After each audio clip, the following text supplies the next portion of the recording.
Well, I thought I would try something interesting.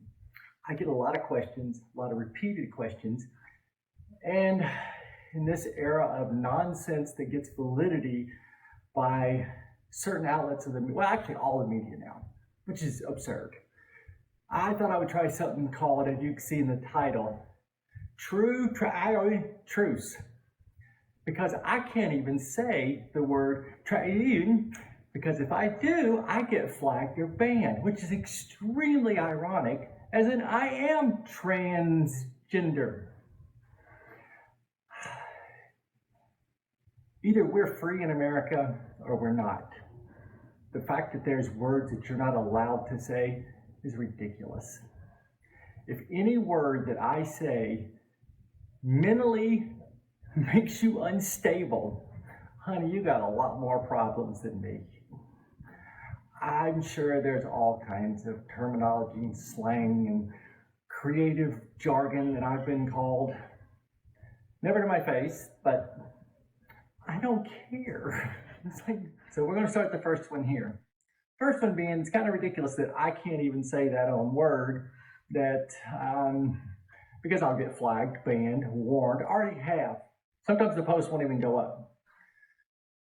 So I can fight for those rights, which 15 years ago, I spoke in front of the Dallas City Council to get equal rights. I don't want anything special. I'm not a token. Don't ever confuse me with being a token. Just want equal rights with what everyone else in society. I wanted the same rights that I had as a straight American male. So it took a couple of years, but we got those rights. Don't ask, don't tell. I was up there in DC fighting against that. I was in Harry Reid's office. I was in Kay Bailey Hutchinson's office. I know there's been more, but the point was, I did this fight 15 years ago, just so we could all be the same. I don't want anything special. And it really bugs me when this next generation doesn't appreciate those who did fight for everything that they just walked into.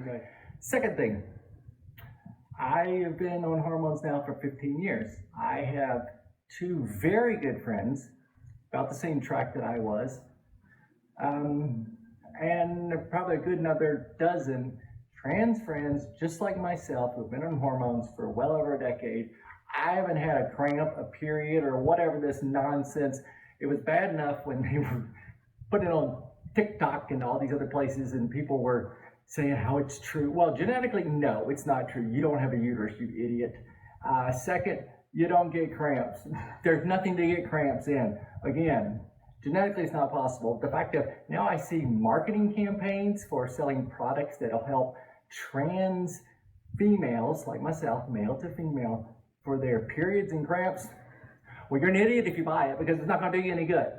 The only thing you possibly could have, and this will fall into the category truce, is that yes, when you're taking the hormones, depending on the cycle that you take, if you're taking pills or injectables, you might go through some mood swings in the beginning when you're trough of the estrogen level, because estrogen has a half-life of about 3.5 days.